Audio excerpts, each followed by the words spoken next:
Right, so this is the introduction to week one's remote learning work. You should try to complete it during the lessons, so that's why it's now due at the end of Monday. So if you haven't completed it by then, your name will go on a spreadsheet and the head of years will be contacting your parents, etc. So in this work, we still don't know quite what's going to happen with the exams. We know they've sort of been cancelled, but we do know there's going to be some sort of assessments. So what we're going to do is we're going to plod on as always and just wait and see and adapt as we go. So one of the things that we haven't covered is the smaller unit, which is the effect on the environment, education, health, things like that. We have covered it a little bit, so here's a bit more covering that you can do easily without me going through too much stuff, which is good for remote learning.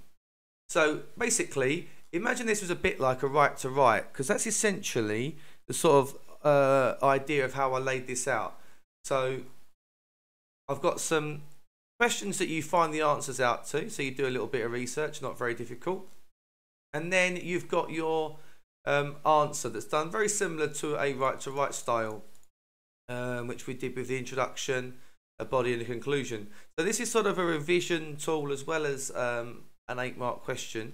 But if you think there's going to be 8 marks on it, then remember you're going to have to make 8 interesting points at some part of this paper. You might get 1 or 2 for a good introduction and a conclusion. That's combined. So, but you've got to be expecting to make 8 individual points at some point in this answer. So that's why we've got these things here to sort of give you the points you can do. That's why I'm doing it this way. So you've got 8 points. You've got more than 8 here. So obviously you pick your best 8 that you talk about out of this list. Obviously choose the best ones. You might want to put a couple more in.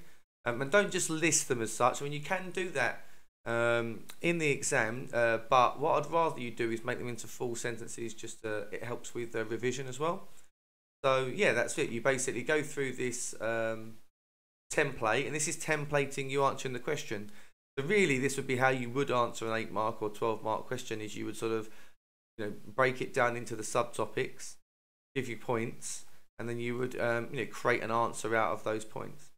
So yeah, that's due Monday, and get it completed. Off you go.